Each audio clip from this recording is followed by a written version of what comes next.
नमस्कार साथियों, राधे राधे सभी को मेरा। आज हम साइंस की क्लास दूसरी क्लास है। पहली क्लास हमने जैसा पढ़ा था कोशिका के बारे में स्टार्ट कर दी थी, तो उससे पहले मैं आपको थोड़ा सा रिवीजन करवा देता हूं जिससे आपकी याददाश्त दोबारा रिमाइंड हो जाए। जैसे मैंने यहाँ पीछे लिखा हुआ है कुछ, जैसे कोशिका बता रखी थी। कोशिका होती है कि शरीर की संरचनात्मक मूलभूत एवं क्रियात्मक इकाई जो होती है सबकी, उसे कोशिका कहते हैं। सबसे छोटी जो कोशिका बोलते हैं उसको शरीर की संरचनात्मक एवं क्रियात्मक इकाई को। ठीक है, कोशिका को बता ही दिया। कोशिका का नाम जैसे हम पढ़ते हैं कि भाई कोशिका को बोलते हैं, बायोलॉजी नेम है साइटो। कोशिका को इंग्लिश नेम तो बोलते हैं सेल, और इसका बायोलॉजी नेम है साइटो। तो कोशिका किस नाम से जाना जाता है? साइटो के नाम से भी जाना जाता है। कोशिका का अध्ययन कहलाता है साइटोलॉजी। क्या नाम कहलाता है कोशिका का अध्ययन? साइटोलॉजी। बात करते हैं खोज की, तो कोशिका की खोज की रॉबर्ट हुक ने। मृत कोशिका की सबसे पहले किसने खोज की? कोशिका की रॉबर्ट हुक ने मृत कोशिका की खोज की 1665 ईस्वी में। ठीक, रॉबर्ट हुक ने की मृत कोशिका की। अब बात करते हैं जीवित कोशिका की। जब सबसे पहले खोजी गई थी मृत कोशिका, कोशिका की खोज टेलीस्कोप माइक्रोस्कोप के माध्यम से की गई, तो कौन सी मिली? मृत कोशिका थी। अब जीवित कोशिका की खोज किसने की? एंटोनी वॉन ल्यूवेनहॉक ने। किसने की? एंटोनी वॉन ल्यूवेनहॉक ने। इस कोशिका के सिद्धांत की बात करें कि सिद्धांत किसने दिया, तो इस सिद्धांत दो वैज्ञानिक थे, स्लाइडेन व स्वान नाम के दो वैज्ञानिक थे, जिन्होंने बताया कि कोशिका का जो निर्माण होता है वो पुरानी कोशिकाओं का निर्माण नई कोशिकाओं के माध्यम से होता है। ठीक है, मतलब नई कोशिकाओं का निर्माण पुरानी कोशिकाओं के विभाजन से ही होता है।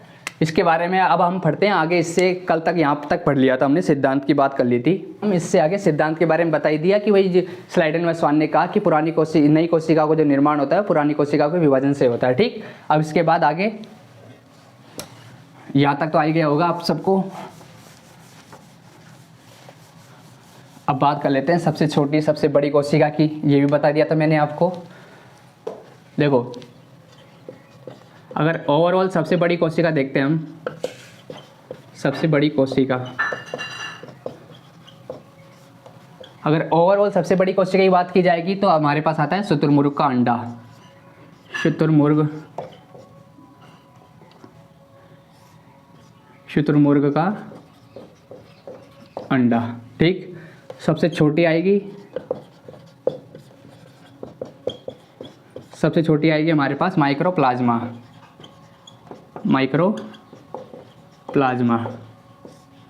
ठीक है, और अब बात करते हैं हम, ये तो हो गई ओवरऑल सबसे बड़ी और सबसे छोटी। एक होती है सबसे लंबी कोशिका।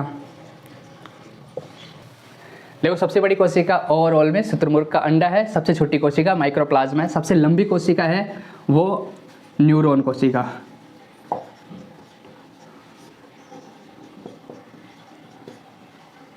या इसको बोलते हैं हम तंत्रिका कोशिका। तंत्रिका कोशिका।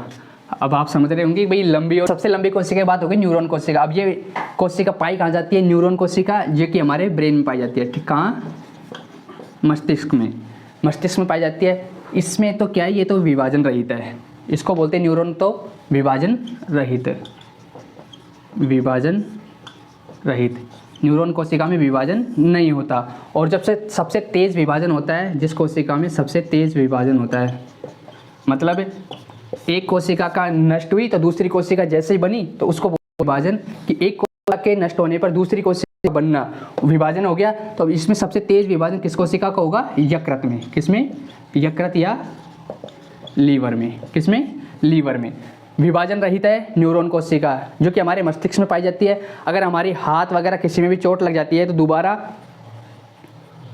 बात हो गई विभाजन की, तो विभाजन रहित तो हमारे पास कौन सी है? न्यूरॉन कोशिका, जो कि ब्रेन में पाई जाती है। अगर हमारे मस्तिष्क में चोट लग जाए, अगर अंदर की चोट लग गई बाहर लगी तो कवर हो सकती है, दूसरी कोशिका निर्माण हो सकता है। लेकिन अगर ब्रेन के अंदर की अगर डैमेज हो जाए तो फिर ये आदमी पागल ही हो जाता है, सही नहीं हो पाता।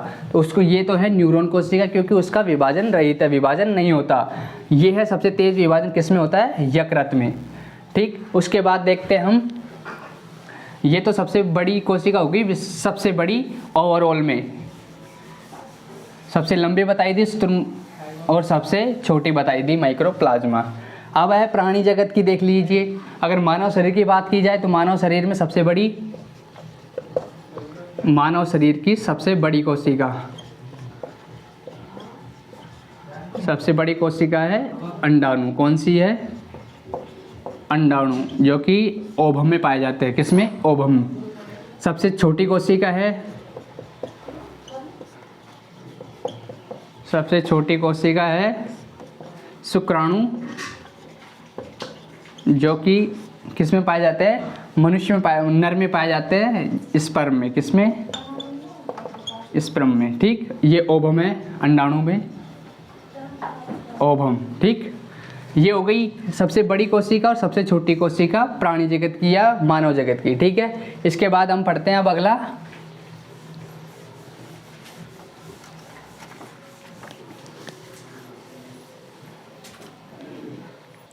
अब हम बात करते हैं इससे आगे। हम बता दिया कि भाई खोज वगैरह के बारे में बता दिया, इसका नाम बता दिया, इसका अध्ययन बता दिया, इसका सिद्धांत बता दिया, सबसे बड़ी, सबसे छोटी, सबसे लंबी कोशिका के बारे में देख लिया, उसमें विभाजन रहित कौन सी है, विभाजन सहित सबसे तेज विभाजन किस में होता है, ये सब देखने के बाद अब हमारे पास अब हम देखते हैं कोशिका कितने प्रकार की होती है। तो देखो, कोशिका होती है 2 प्रकार की। कितने प्रकार की? 2 प्रकार की। 2 प्रकार की कोशिका होती है, जिसमें पहली होती है प्रोकैरियोटिक,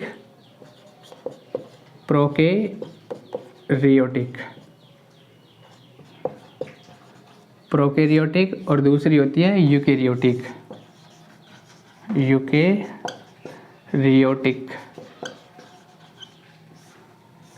प्रोकैरियोटिक और यूकैरियोटिक। प्रोकैरियोटिक का मतलब ये हो गया कि जिनके पास ऐसी कोशिका है, ऐसे जीवों की कोशिका, ये फिर हम ऐसे कह सकते हैं कि ऐसी कोशिका जिनके पास ना तो खुद का माइटोकॉन्ड्रिया होता है, ना उसके पास खुद के राइबोसोम होते हैं कि जिससे उस एनर्जी बने, एनर्जी को डिस्ट्रीब्यूट करे, और ना प्रोटीन का निर्माण हो सके और ना किसी दूसरी कोशिका उससे बन सके, तो वो उस कोशिका को बोलते हैं प्रोकैरियोटिक। और दूसरी कोशिका है यूकैरियोटिक। इनके पास अपना खुद का केंद्रक झिल्ली होती है, खुद का केंद्रक होता है, और उसके बाद इसमें खुद के पास माइटोकॉन्ड्रिया होता है जिससे एनर्जी बनती है, और ये एक दूसरे के ये विभाजन भी कर सकती है, लेकिन इनमें विभाजन नहीं होता। ठीक है, अब देखो, इसको तो बोलते हैं प्रोकैरियोटिक कोशिका के और यूकैरियोटिक कोशिका के। अगर डिफरेंस की बात की जाए तो देखो, प्रोकैरियोटिक कोशिका में इसको बोलते हैं आदिम कोशिका, इसको बोलते हैं आदिम कोशिका, इसको बोलते हैं एडवांस कोशिका, इसको बोलते हैं एडवांस कोशिका।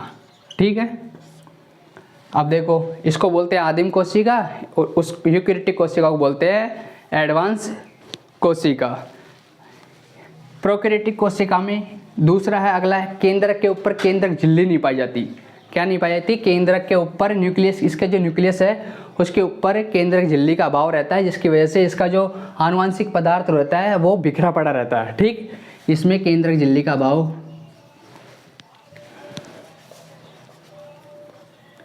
इसमें देखो केंद्रक झिल्ली का अभाव, केंद्रक झिल्ली का अभाव, इसमें केंद्रक झिल्ली पाई जाती है।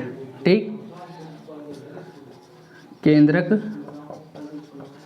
झिल्ली पाई जाती है। ठीक, देखो, हम बात कर रहे हैं प्रोकैरियोटिक और यूकैरियोटिक कोशिका की। तो प्रोकैरियोटिक कोशिका को तो आदिम कोशिका कहते हैं, और जबकि यूकैरियोटिक कोशिका को एडवांस कोशिका कहते हैं। एक डिफरेंस ये हो गया।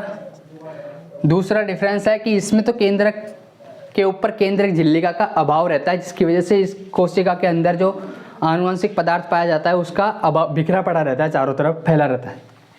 अगली है, इसका दूसरा है कि इसमें केंद्रक झिल्ली पाई जाती है, जिसके कारण इस कोशिका का जो सुसंगठित पदार्थ, आनुवंशिक पदार्थ है वो सुसंगठित रहता है। ठीक, अगला है, इसमें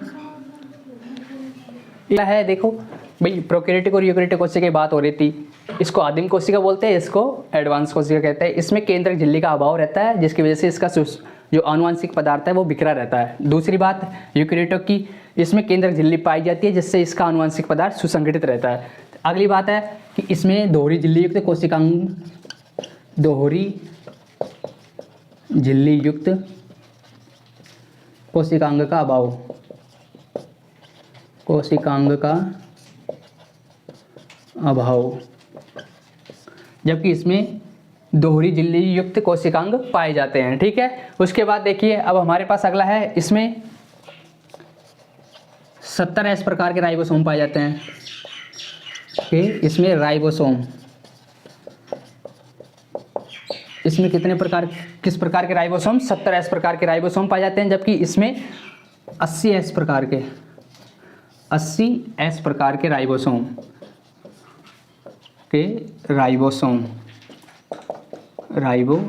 पाए जाते हैं। अब राइबोसोम पूछ रहे होंगे कि अब सर राइबोसोम आगे आएगा, राइबोसोम बताएंगी। राइबोसोम का कार्य क्या है? प्रोटीन निर्माण का। अब जब प्रोटीन निर्माण का 80S का मतलब हो गया, इसको बोलते हैं सेडिमेंटेशन कोएफिशिएंट, S का मतलब यहाँ। तो जिसके पास जितनी ज़्यादा राइबोसोम बनाने की एनर्जी होगी वो उतनी ही ज़्यादा कोशिका का विभाजन करेगा, उतनी ज़्यादा कोशिका बनाएगा। इसके पास 70S प्रकार के हैं तो ये बना नहीं पाता, इसमें कमज़ोर रहते हैं। ठीक है, इसके बाद देखो आगे, अब इसको मिटाते हैं।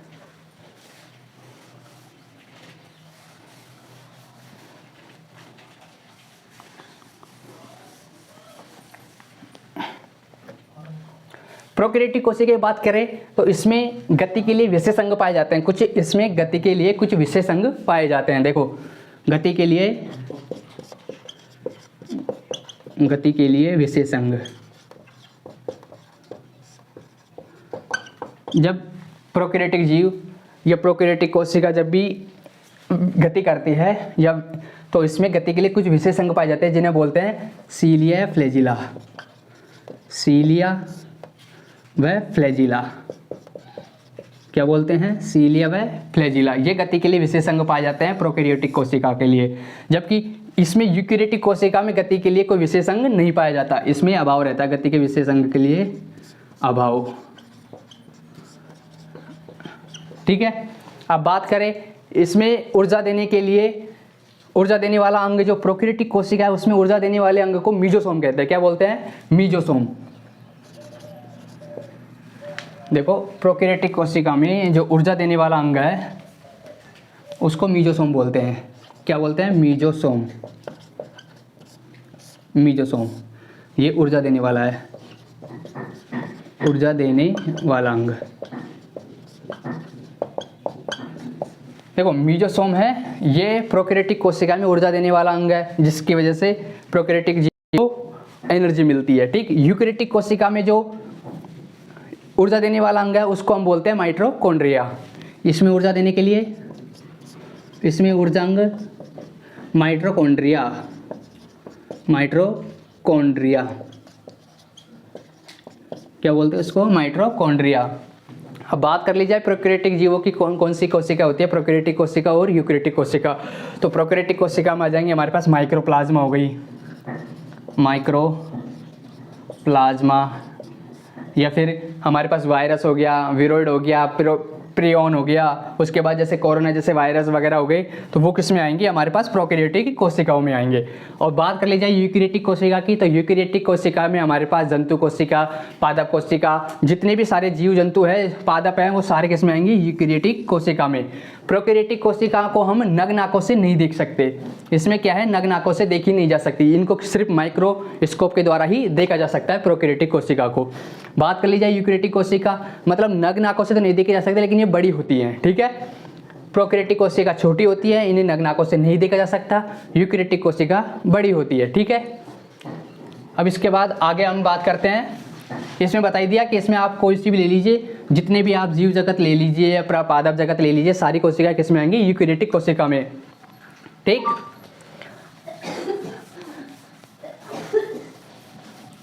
अब आगे हम बात करते हैं, जैसे हमने बताई दिया आपको कि भाई प्रोकैरियोटिक और यूकैरियोटिक कोशिका कौन कौन सी होती है। एक बार मैं दोबारा रिपीट कर देता हूँ।